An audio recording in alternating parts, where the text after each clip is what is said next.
Hi, I'm Sue, Chair of ERTF.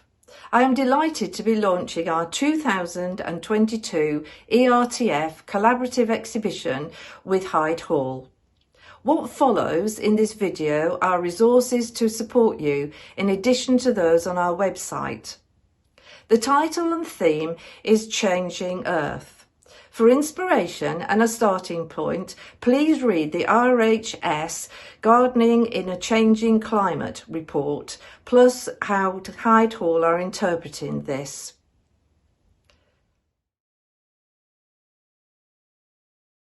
Let your creative imaginations fly. Changing climate affects everything from the nature of our soil to the changing shape of our landscape and everything in between. Go big, go small in your interpretations, have fun. The venue is popular and will be a great showcase for textile art. The space we have to fill is large and we would like members to produce bodies of work.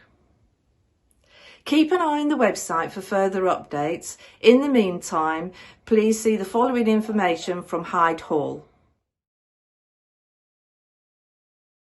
Hi everyone and welcome to this virtual introduction to Hyde Hall. My name's Fran and I'm the events coordinator here, so hopefully I'll get to meet you all in person at some point soon.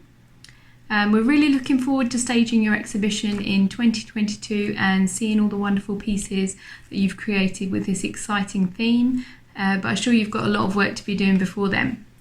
So the RHS Gardening in a Changing Climate report remains hugely relevant, and with the changes that we're seeing in our global weather and environment, I think there's both challenges and opportunities ahead for all of us.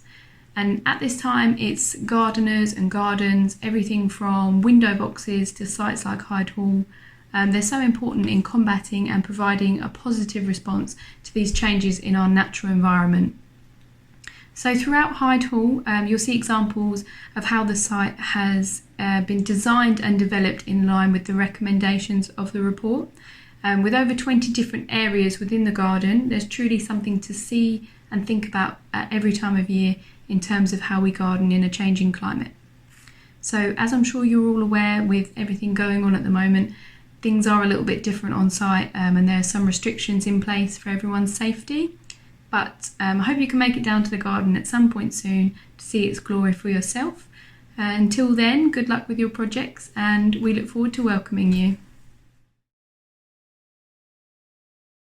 So in 1993, the garden became the responsibility of the Royal Horticultural Society, and succeeding this, one of the earliest garden projects was the installation of our 10 million gallon self-sustaining reservoir, which provides the garden with all of its irrigation needs year round. The reservoir landscape as well, you can't actually access that area of the garden, so it's become a real haven for wildlife. There's a lot of native planting that attracts dragonflies, and over the last 4 years, more than 90 species of bird have been identified there.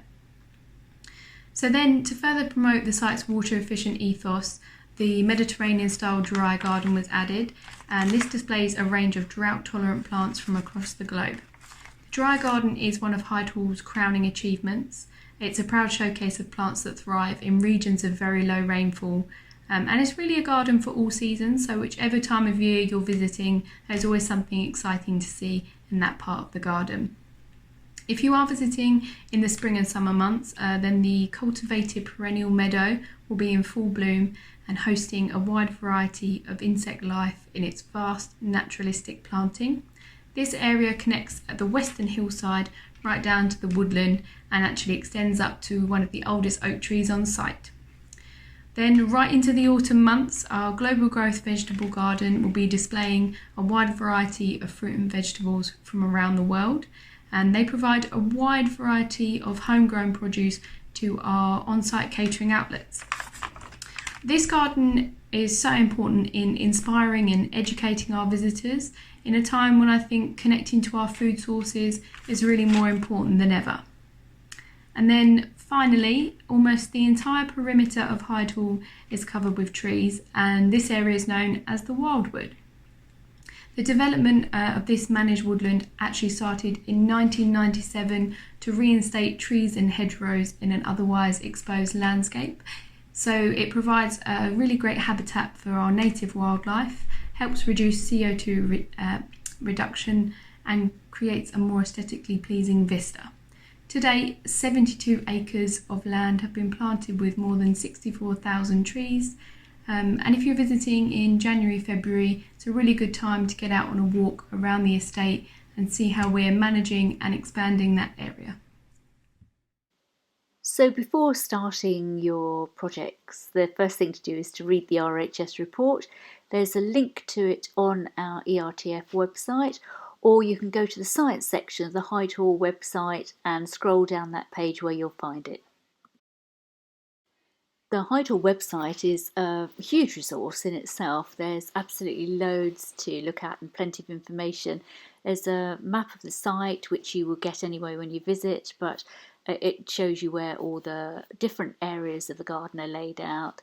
And also on the website you'll find, through the Explore Hyde Hall link, information about each of the separate gardens, which you can then have a look at and scroll down to.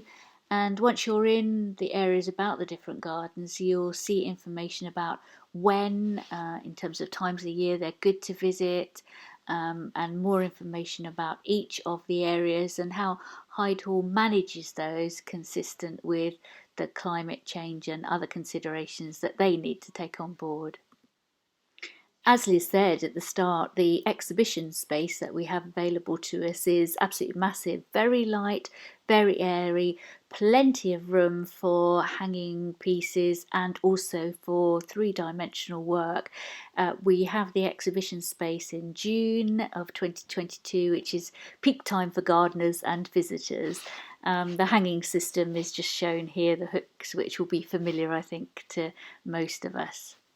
So that's it for this introductory video. I think it's really over to everybody now to do the reading, visit the gardens if you can, talk to the staff, they're very helpful and friendly, and start to produce some amazing work. Do keep an eye, as Sue said at the outset, on the ERTF website, and more information will appear as and when